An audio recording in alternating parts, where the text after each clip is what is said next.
chamá-lo para a gente ir conversando. O Horta conversou comigo na sexta, por isso que está tão pertinho, né, Horta? Boa tarde, tudo bem?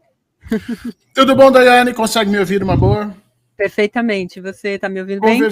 Tudo bem, tudo tranquilo comigo aqui. Conversei com você na sexta e eu me recordo, na outra semana, que você me perguntou assim no final do programa, eu disse, qual é o nosso assunto aí no final de semana no Horta da Verdade? E eu te disse, olha, é China, mas a gente não sabe muito bem como é que vai ficar, porque a Polícia Federal não descansa. Lembra que eu falei isso para você aqui? Se você pegar o corte, você vai ver. Na quinta-feira, a Polícia Federal foi live. Então, hoje, Daiane, você me pergunta de novo, tá? O que vai acontecer, porque eu vou dar de novo a mesma resposta e de repente... Isso, por favor. E aí vamos até acertar o nome do general que vai na próxima. Pronto, vamos fazer um bolsão de apostas aqui. Quem é o próximo general? Fazer tá todo mundo apostando. É que nem aquela aposta de Copa do Mundo, né? Os times vão indo bem, diferentemente disso, né? Que não é time indo bem, é time se dando mal. Tem um bolsão ali, né? Tá todo mundo apontando para o Augusto Heleno. Eu acho que a gente podia. Exato, eu acho que a gente podia fazer uma bolsa de apostas aqui. Eu acho que é o Augusto Heleno, e eu acho que o Augusto Heleno, na hora que for dada a sua prisão, vai dizer que é maior de 70 anos, que tem problema, não sei. Sabe aquela história do generalzão que foi para a África, que bateu lá no. Vai tudo virar. Vai tudo virar velhinho indefeso, né? Incapaz de pegar uma cana. Tu vai ver agora, Dai, a coisa vai ser feia pro lado deles e as desculpas vão ser grandes. As desculpas já começam. Hoje, já aproveitando esse engate todo, a nossa manchete do site agora, neste momento, trata sobre essa questão, mas trata mais puxando ali para o Bolsonaro. Vou colocar aqui a nossa home na tela. Tá aqui, passageiro da agonia. Bolsonaro só escapa da prisão com anistia ou ajuda de Trump avaliam aliados. Essa avaliação de aliados, certo? Percepção é de que a prisão de Braga Neto foi um golpe fatal para a estratégia de defesa de Jair Bolsonaro. Ele demorou para falar sobre o assunto no sábado, quase 12 horas, mais de 12 horas, e fez uma postagem lá de quem não conhece nada de processo penal, né, de processo, porque disse que entregou o inquérito, então ainda está investigando. Sim, continua a investigação, a entrega do inquérito é parte de um processo formal até para dar conta ao Ministério Público do que está se fazendo. Se há investigação em curso, a entrega do relatório não significa que elas cessam, que elas param, ou que está findouro, né? Significa que pode estar ainda em andamento, mas o grosso, o principal, já deu para entregar como parte de um relatório. Os aliados de Bolsonaro seguiram também todas com diferenças algumas ali de discurso. E hoje, ministro José Múcio, após o encontro com o presidente Lula aqui em São Paulo, o pessoal está indo lá despachar com o presidente, fazer uma visita, aproveita e faz o despacho, né? Está ali falando na porta ali da casa do presidente Lula após o encontro que a situação do Braga Neto e de outros generais causa constrangimento daqueles que são amigos, como ele, né? Ele se coloca nessa condição, né? Um amigo que está naquela situação, fico constrangido, mas quero que ele pague. Esse foi o discurso, e novamente voltou a falar em CPF e CNPJ que devem ficar separados. Ao longo também desses dias, né, Horta, muitas apurações, falando com fontes ligadas ao Exército, também falam sobre isso, assim, isso é porque eles se tornaram políticos, e aí dá nisso, ele já não é mais militar, a gente não tem nada a ver com isso, que são ações isoladas, que devem ser apuradas e punidas e tal, mas o Exército mesmo não puniu ninguém até agora, e nem deu demonstrações que vai fazer isso. Tem gente dizendo que sim, que certamente Braga Neto será expulso, mas não há sinais disso, e todas as punições que vieram dessa questão do 8 de janeiro, de tentativa de golpe, foram muito brandas, né? Como é que você avalia essa situação das Forças Armadas? Que condições de constrangimento são essas, né? O Múcio tinha até parente lá ele estava no governo já de transição e tinha parente lá nos acampamentos pedindo golpe, né?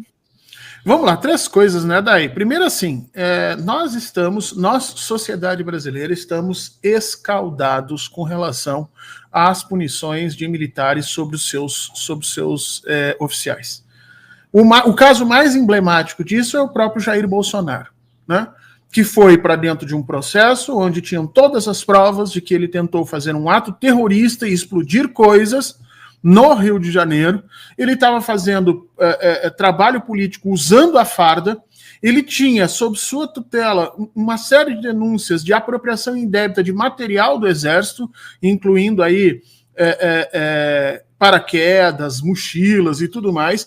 Tudo isso tinha de prova, e o final daquele processo, você lembra como foi, Daiane? Foi um grande acordão. Ele indo para a reserva, recebendo seus salários o resto da vida sem precisar trabalhar, se elegendo vereador, e depois acaba se tornando presidente. Então, assim, não pode. As Forças Armadas já deram inúmeras provas de que não conseguem punir os seus membros, não fazem parte de um processo de instituições modernas, não são capazes de controlar o corporativismo, muito pelo contrário. As Forças Armadas sempre se referem a si mesmo como a família verde-oliva, a família da Marinha, a família da Aeronáutica, como se todos eles fossem família e se ajudassem. Não é assim que funcionam as Forças Armadas modernas. Elas precisariam ter um caráter impessoal, equidistante e ser regida essencialmente por leis e normas muito claras, definidas pelos civis, e isso não acontece. Então, vamos deixar esse negócio das Forças Armadas punirem os seus membros de lado. Tá? Isso não vai acontecer, e se acontecer, Daiane, vai acontecer por meio de um acordo. Eu até acho que o Braga Neto vai ser expulso das Forças Armadas, sim, como uma forma das Forças Armadas tentarem se livrar do problema. De dizer que foi só o Braga Neto, o Heleno e mais 2, 3, 4 oficiais que fizeram parte, e não as forças quase que inteiras, como a gente sabe que é a verdade. E é isso que o Múcio foi fazer lá com o presidente. Foi lá dizer para o presidente que o presidente, né, medie um acordo para que o judiciário pegue só aqueles que já estão agora dentro da rede e que não vá atrás dos outros. Eu espero que o presidente não aceite esse tipo de mediação, espero que esse acordo não vá adiante, porque isso significa que o Braga Neto vai ser expulso do Exército, mas a sua esposa vai virar viúva de militar vivo, que é uma coisa que a gente descobriu recentemente que o Exército faz. O Exército, em vez de punir os seus expulsos, ele trata como se o indivíduo tivesse morrido em batalha. E aí a esposa e os filhos ficam recebendo salários para o resto da vida, Daiane. Aliás, eu queria muito que todo trabalhador brasileiro tivesse essa mesma boquinha, né? Já pensou que legal? O cara é demitido da empresa e aí vamos tratar ele como se tivesse morrido no trabalho. E aí a esposa e os filhos ganham indenização. Agora, contra isso, os militares não querem falar. Então, assim, é preciso a gente colocar essa questão dos militares fazerem justiça de lado. Quem tem que fazer a justiça é o STF, sem acordo, e a partir daí não parar com as investigações. Nós queremos saber quem mais estava nessa história toda. Sabe por quê, Dai?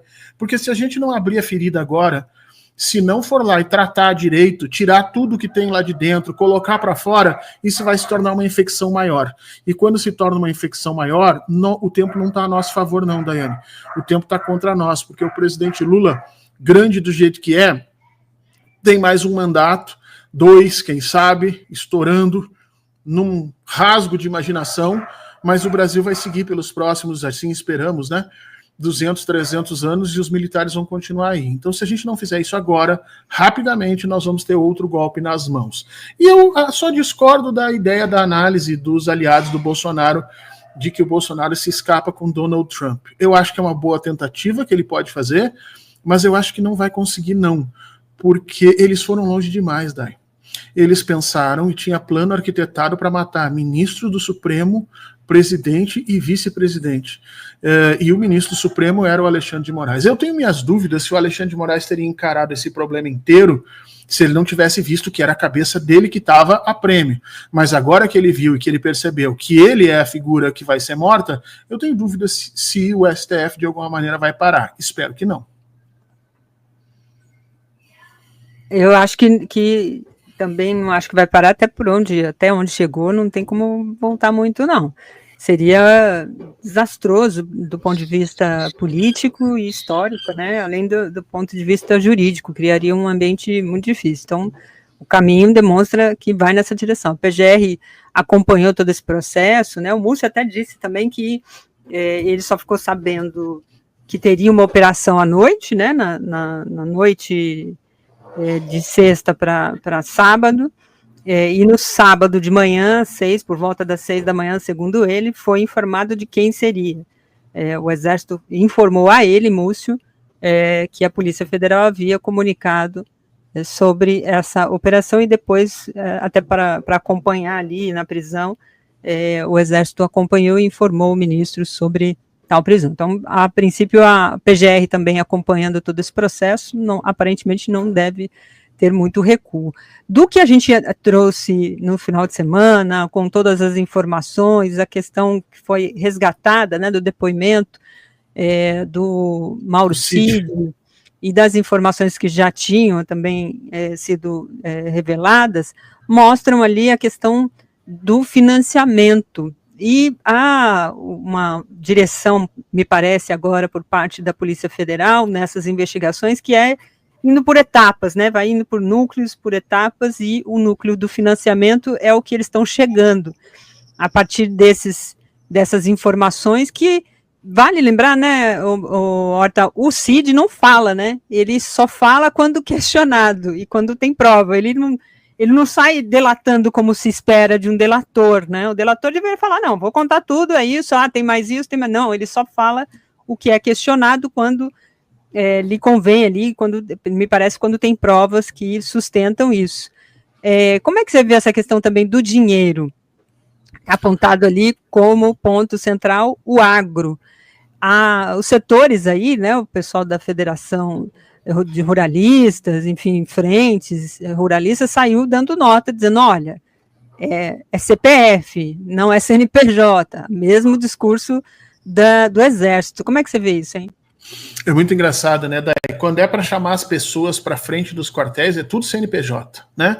São todos sujeitos coletivos, né? O amor pelo Brasil, a vontade de fazer as coisas, aí é tudo coletivo. Agora, quando é para punir as culpas, aí eles querem que tudo seja individualizado. Mas tem que ser, tá? A gente que estudou um pouquinho de direito criminal no Brasil, a gente sabe que essas condutas têm que ser individualizadas. Mas isso não impede que nós tenhamos uma percepção conjunta do tamanho do problema. E agora é que as coisas começam a se complicar. A Polícia Federal está usando aquela tática que os norte-americanos usavam há muito tempo atrás, para ir atrás, efetivamente, de organizações criminosas, que é o follow the money, né? Então, quem é que está efetivamente fazendo, né, aportando dinheiro nisso tudo? E vai chegar nessas figuras brasileiras, e aí nós vamos começar a ver o tamanho da podridão do agronegócio e a política.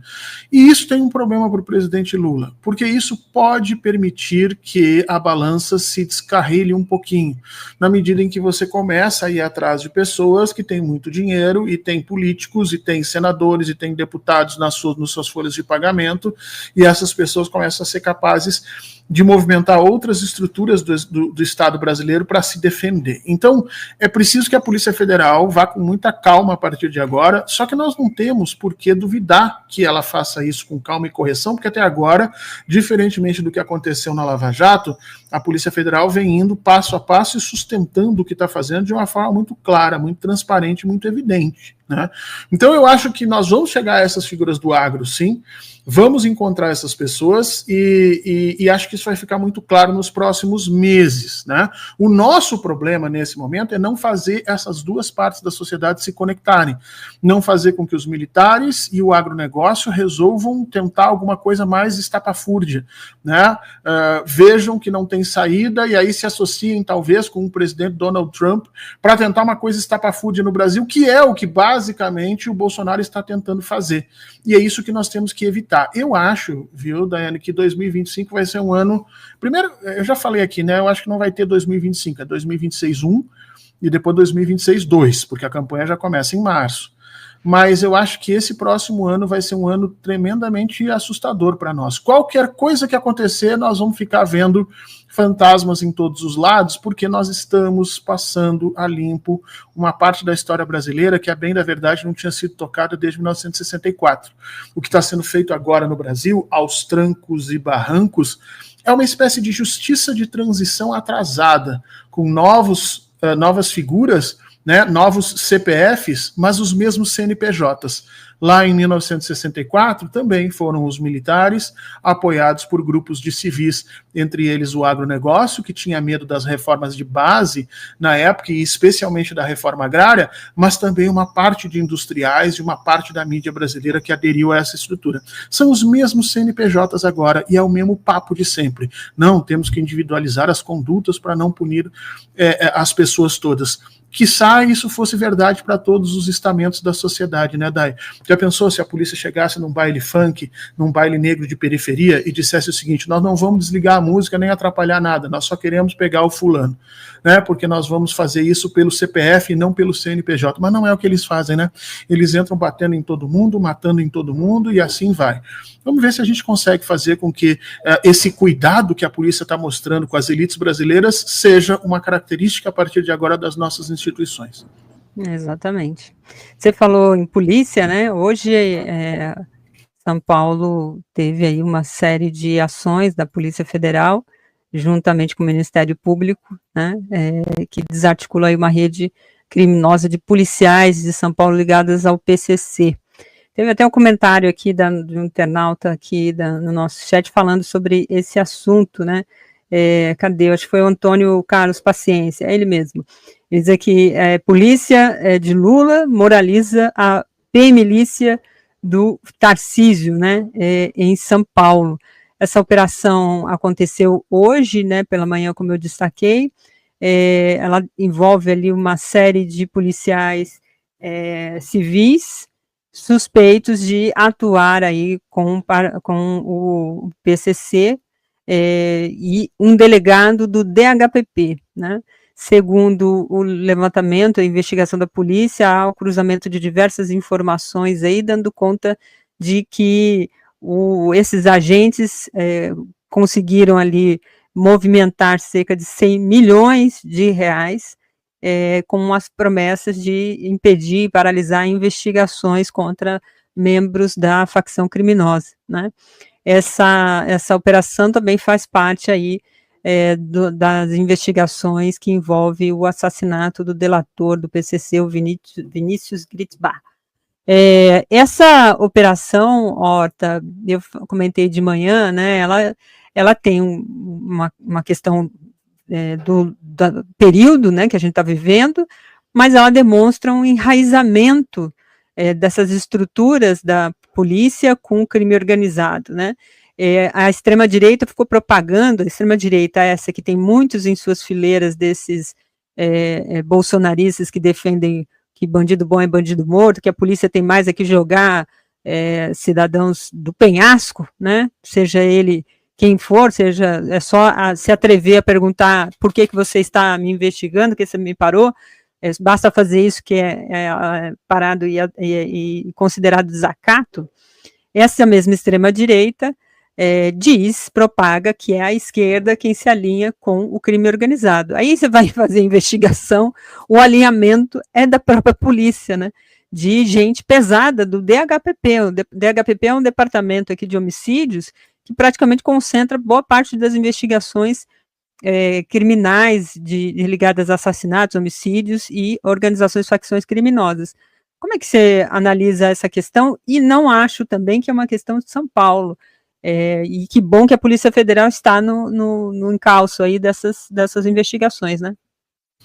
Não é uma questão de São Paulo, é uma questão antiga. A gente já conhece esse tipo de ligação desde a década de 30 nos Estados Unidos, na Itália.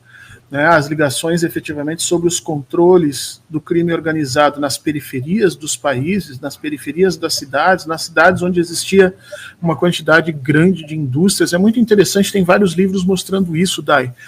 O governo norte-americano, por exemplo, permitiu o desenvolvimento de determinadas organizações criminosas, como as máfias em Chicago, Detroit, ou na região portuária da Itália, por exemplo, logo depois da Segunda Guerra, porque essas máfias combatiam os sindicatos.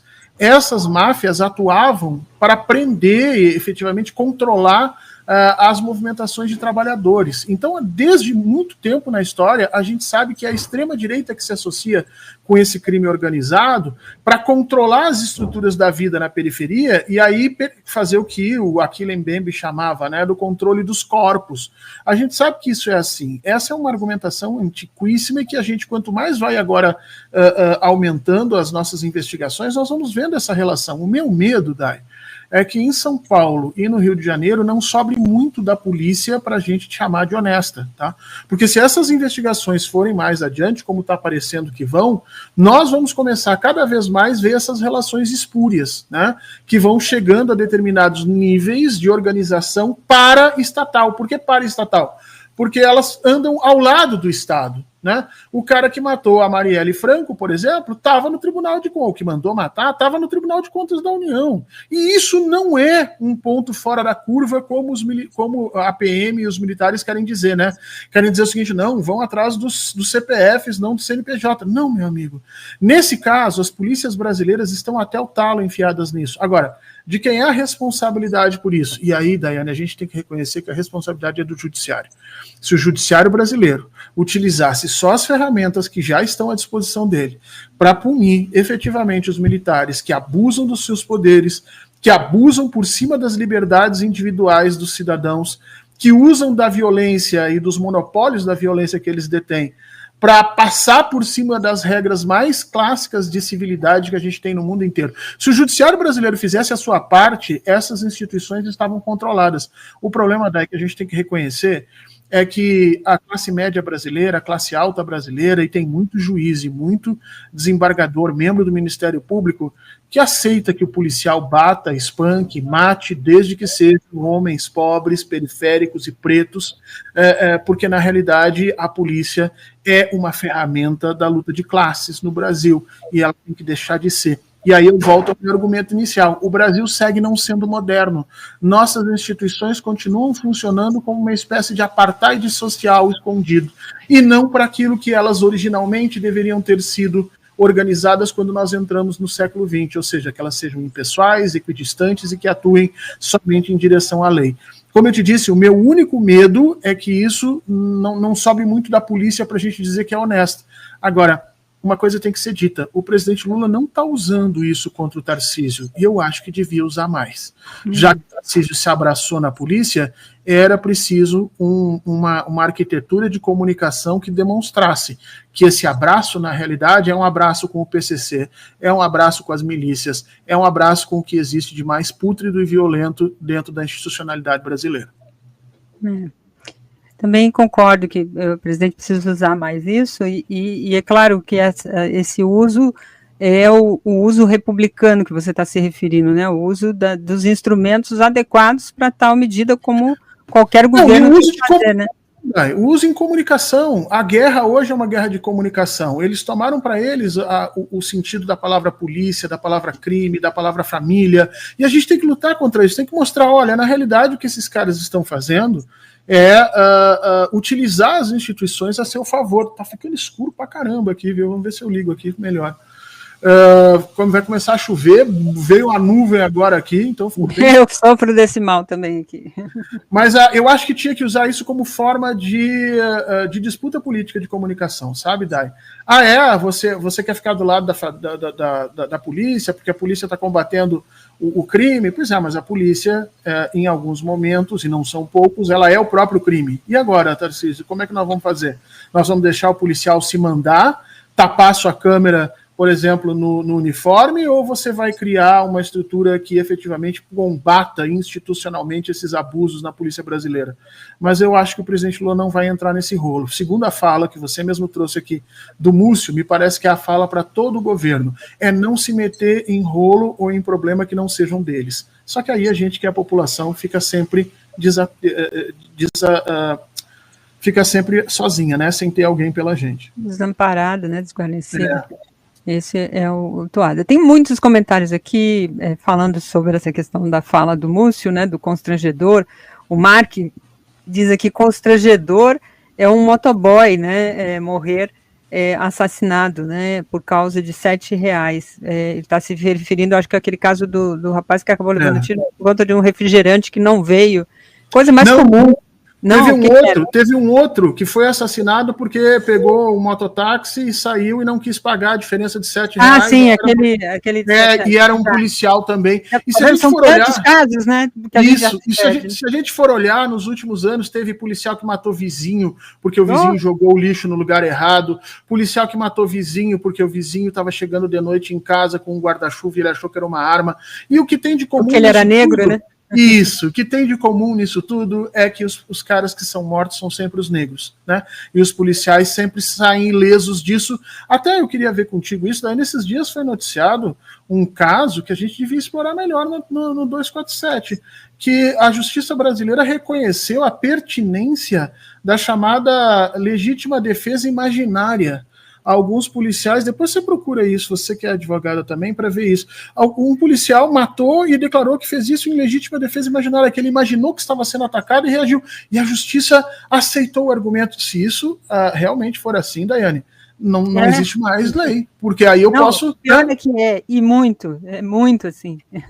Esse deve ser o caso que veio a público, porque tem muitos casos como esse. Se a gente conversar aqui com advogados criminais que atuam nessas varas de crimes mais ligados a esses jovens negros periféricos, a gente vai... É assustador o nível de processos e condenações. Tem até um documentário curtinho, de 15 minutos, chama Justiça, está no YouTube, fácil de achar. Ele retrata um pouco desse sistema judiciário que a gente tem no Brasil, né? O policial diz que o réu, que estava ali numa audiência já de acompanhamento ali do processo, já avançado, o policial disse que ele jogou a droga pelo muro e pulou na sequência, né, enquanto estava correndo. E no final da audiência, isso a câmera só com o juiz, no final da audiência, o juiz, o réu fala ali, eu posso fazer um pedido e tal? Ele diga, né, o juiz todo arrogante, né, diga, o que você quer e tal. Aí o rapaz fala, não, eu tenho uma dificuldade onde eu estou preso para tomar banho, porque eu estou na cadeira de rodas e tal, então não consigo ter acessibilidade, rampa, etc. Aí o juiz, olha, você devia ter pensado, aquela velha frase, né, você devia ter pensado nisso antes, né, de se roubar e tal, traficar. E aí o juiz resolve perguntar, desde quando você está nessa cadeira de rodas? E aí o cara diz, há 10 anos. Ou seja, ele nunca poderia ter pulado o muro nem nada. E ninguém perguntou. É fantástico esse documentário, é um curtinho, um curtazinho, e esse, como eu disse, é antigo, tá? É bem antigão esse documentário. Então, é um retrato desse sistema judiciário que nós temos. Triste. Aí tem aqui a questão do constrangedor, né, que o pessoal estava comentando, o Clodoaldo diz que constrangedor, será que ele também tem um pouco assim de vergonha, né? Ele não tem um pouco de vergonha, diz ele aqui.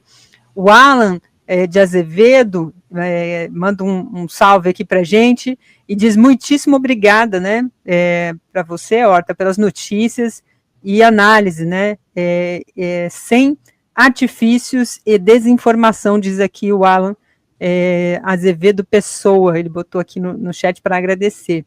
Tem também aqui a Carol Valença, que fiquem constrangidos, né, eu também fiquei constrangida com a ameaça de golpe, lembra aqui a Carol.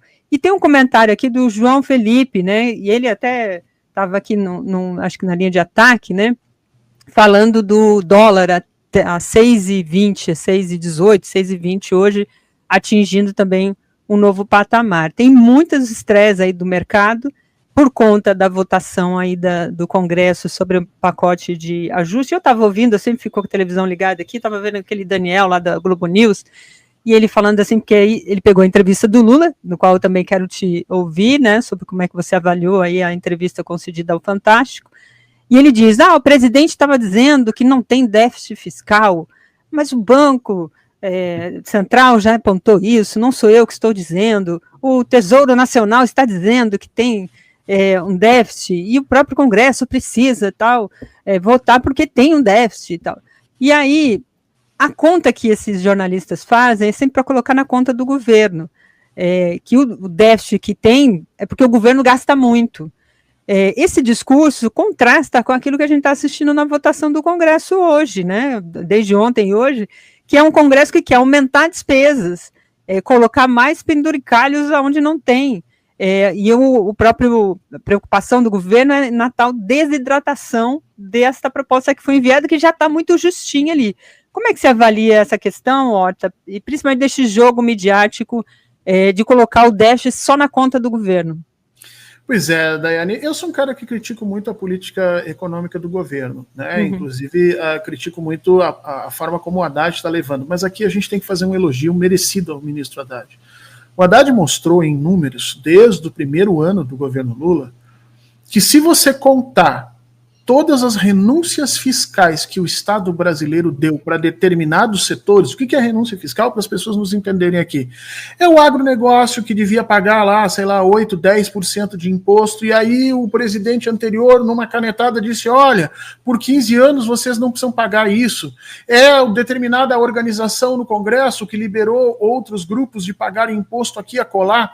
O Haddad fez um estudo para saber quais eram esses grupos na sociedade brasileira que tinham renúncias fiscais, ou seja, que deveriam pagar os seus impostos e não pagam, ou por um acordo legislativo, ou por uma canetada de um presidente, ou por um acordo que foi feito num momento, por exemplo, da pandemia, onde era necessário aquela redução para que o negócio funcionasse e que hoje não é mais. E o Haddad mostrou que se você tirar essas renúncias fiscais, que isso, na realidade, é parte do gasto do governo. Se você tirar isso e fazer essas pessoas pagarem, a conta do governo brasileiro fecha. E é isso que o presidente Lula está chamando a atenção. O presidente Lula está dizendo o seguinte, olha, nós temos dois tipos de gastos, renúncias fiscais que vão para a elite e que, na realidade, não tem gerado emprego, e esse é o ponto mais importante, porque em alguns países, quando você faz essa renúncia e gera emprego, você consegue ganhar na cadeia de produção. O cara contrata mais funcionário, produz mais, paga mais imposto sobre o produto, paga mais imposto sobre o trabalho, e de alguma maneira isso volta. Mas, em realidade, desde o governo Dilma, a gente sabe que essas renúncias fiscais feitas sem nenhuma contrapartida, sem nenhuma exigência desses empresários e dessas elites, elas acabam sendo apenas custo do governo. O governo perde aquele dinheiro e não pode utilizar. O que o presidente Lula está chamando a atenção é que quando vai se falar de déficit no Brasil, só se fala de programa social, só se fala do gasto do governo com as pessoas mais pobres. Mas e o gasto do governo com as pessoas mais ricas? Porque toda vez que você dá juro subsidiado para o agronegócio, parte da fazenda do cara, do apartamento do cara, do carro novo que o cara comprou, quem está pagando somos nós, Daiane. Sou eu, você e as pessoas que estão nos assistindo aqui. Por quê? Porque nós estamos pagando o juro subsidiado dele. Ora, se o juro de mercado é de 12% e ele tem uma linha no Banco do Brasil, na Caixa ou no BNDES em que ele paga 3%, e nós estamos pagando os outros 9%. Nós, por sociedade brasileira, estamos pagando. Então, o problema é que essa discussão é muito pobre no Brasil.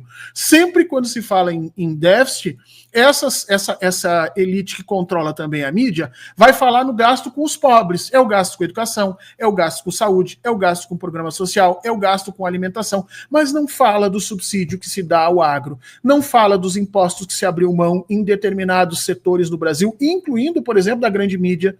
No ano passado, nós chegamos à conclusão que a Globo recebia uma quantidade brutal de benefícios tributários, porque conseguiu convencer os parlamentares na época da pandemia que isso era necessário, mas a pandemia já passou para 90% das pessoas no Brasil. Os outros 10% são esses beneficiários desses pendurucalhos que seguem lá. Então, a gente precisa trazer isso para o debate. Sempre que a nossa audiência ouvir, o governo está gastando demais, sempre pergunta, mas gastando com quem? Com o pobre ou com o rico? Vamos botar na balança? E se estiver gastando mais com o rico, por que eu não corto esses gastos com os ricos que não precisam disso para comer? Isso é um debate público com qualidade que a gente precisa voltar a fazer.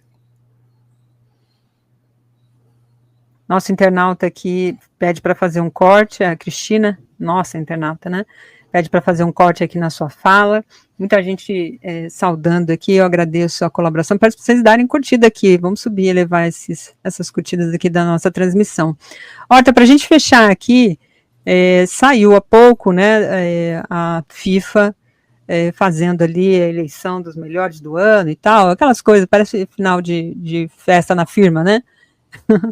E a polêmica em relação ao Vini Júnior, né? Tá aqui, ó. Vinícius Júnior é eleito melhor do mundo pela FIFA e repete Romário, Ronaldo e Ronaldinho. Fazia tempo que a gente não tinha um jogador vencedor dessa premiação da FIFA.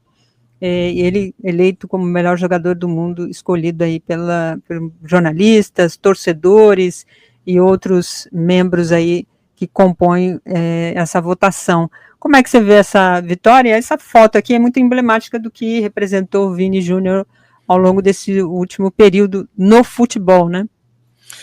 Nós temos 3 coisas importantes aí. Primeiro, a decadência do futebol brasileiro, né? O Vini Júnior hoje é o melhor jogador brasileiro em atividade e ele não é nem perto dos craques que nós tivemos anteriormente, como Ronaldo, Rivaldo, Romário. Ele está muito longe disso. Então isso mostra que nós não estamos mais bem, não formamos mais jogador como formávamos antes. E é uma pergunta a se fazer. Por que nós não fazemos isso? E eu acho que se a gente for investigar direito, o motivo da gente não estar mais formando jogador é o nosso sistema de educação, que agora educação física é uma coisa de menos, né? Ou antigamente você tinha em cada quadra no Brasil um campinho, as pessoas jogavam com bola de meia, os guris se viravam. Hoje em dia a gente não tem mais isso e nem no colégio se cria condições para que a atividade física seja colocada. Então, uma coisa que a gente tem que refletir é isso. O nosso sistema de educação não está também prejudicando o futebol, e eu acho que o futebol seria uma coisa até menos importante. Eu acho que o nosso sistema de educação prejudica outras coisas, como o nosso desenvolvimento tecnológico, mas é preciso pensar nisso. A segunda situação é que, se por um lado perdemos essa condição, por outro lado deixamos de entender ou de aceitar essa questão do racismo como algo normal no Brasil, né? Eu me recordo há um tempo atrás, quando nós tivemos, eu acho que teve um jogador brasileiro, não me lembro qual foi, em que jogaram uma banana para ele, lá nos campos da Europa. Daniel Alves, né? E ele pega a banana e come, né? E aquilo ali foi entendido pela nossa elite como um comportamento arrogante, né? Digno. Não, um comportamento digno. Veja, o Daniel Alves não fez escândalo com isso.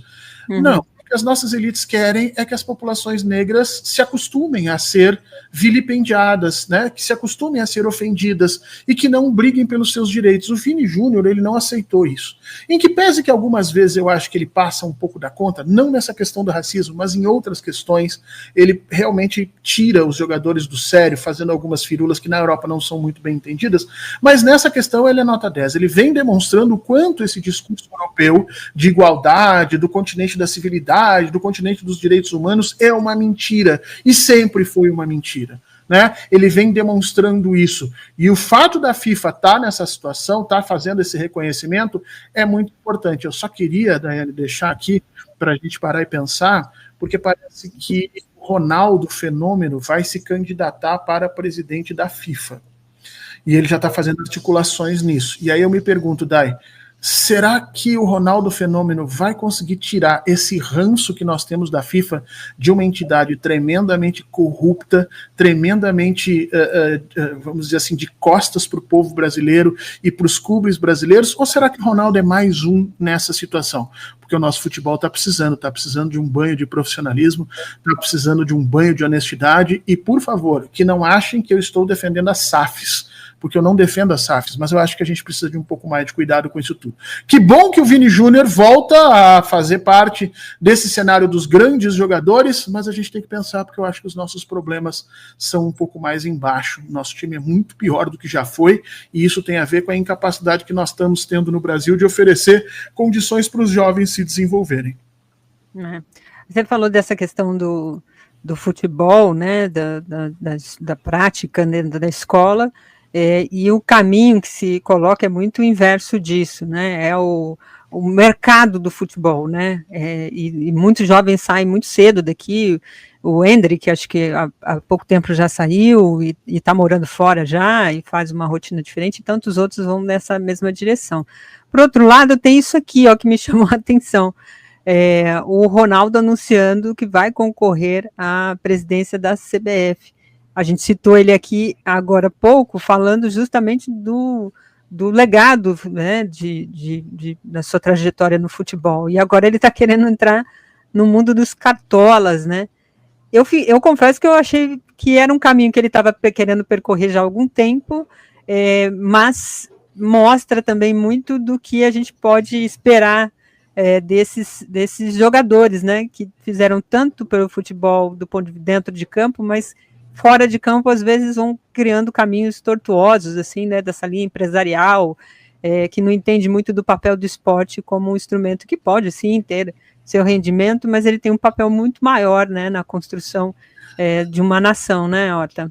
Mas aí eu acho que não é um problema dos jogadores, ou dos dirigentes, ou dos cartolas, seja lá o que o Ronaldo quer virar a partir de agora. O futebol, ele como ferramenta educacional e como ferramenta de desenvolvimento de cidadania, de luta contra a desigualdade, de luta contra o racismo, ele tem que ser trabalhado dentro do Ministério dos Esportes. Né? O Ministério dos Esportes tem que pegar toda essa parte e transformar isso num pool de financiamento para todas as outras modalidades no Brasil. O dinheiro do futebol tem que ajudar o pessoal da esgrima, tem que ajudar o pessoal da ginástica rítmica, tem que ajudar o pessoal do handebol, para que a gente tenha um desenvolvimento do esporte, porque o esporte é uma das grandes ferramentas de formação de cidadania que nós temos no mundo, não é só aqui. E nós falhamos muito nisso no Brasil, nós deixamos isso ao mercado, como você lembrou bem, e o mercado não quer saber de devolver para a sociedade absolutamente nada. Toda vez que alguém diz assim, a gente deve tanto ao Ronaldo, ao Romário, a gente não deve nada a eles. Eles enriqueceram e tiveram uma vida completamente diferente do que 99,99% das pessoas no seu território, exatamente por conta do dinheiro que eles receberam com isso. Então tá pago. Eles não têm, nós não devemos nada para eles. Agora, se o Ronaldo agora quiser ser presidente da CBF, eu me pergunto, vai ser para quê? Para mudar o que está aí? Para trazer nova gestão ou para se aliar e ser mais um desses cartolas desde a época do João Avelange, que nós sabemos que a CBF participa, a CBF e a FIFA participam dessas coisas de uma forma um pouco estranha. Eu estou aguardando para ver o que vai se tornar essa situação. Eu olho para isso e vejo muitos desses dirigentes aumentando esse mercado do futebol e tirando cada vez mais esses jovens daqui cedo, né, e fazendo esse curral, assim, vende e tá tudo certo, né, e o futebol que vai se desestruturando, vai criando... Essa é outra coisa que o Ministério do Esporte já tinha que ter se tocado. O Ministério do Esporte e o Brasil tem que legislar sobre SAF no Brasil. Porque, por exemplo, o Botafogo, com o John Textor, o Botafogo vem aqui agora, compra os nossos jovens, e como é a mesma empresa do Manchester, o John Textor tem mais uns 3 ou 4 clubes pelo mundo, ele compra e aquele jogador fica sendo dele, ele leva para onde ele quer.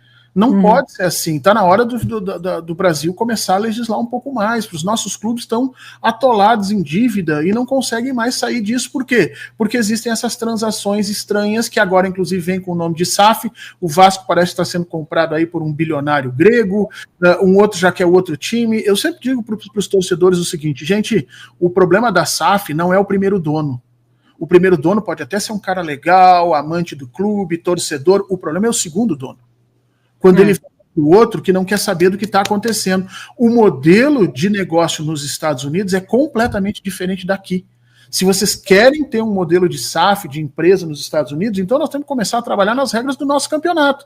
Nós vamos ter que começar a criar a regra de fair play, ou seja, os times vão ter que gastar mais ou menos os mesmos valores, nós vamos ter que profissionalizar a arbitragem, tem uma série de outras coisas para fazer com isso. E sobre o futebol como questão de educação, o Ministério da Educação e o Ministério do Desporto já deveria ter olhado isso com mais cuidado. É isso. Obrigada, Horta, pela sua participação aqui. Domingo tem Horta da Verdade, né? Se a Polícia Federal não resolver trabalhar.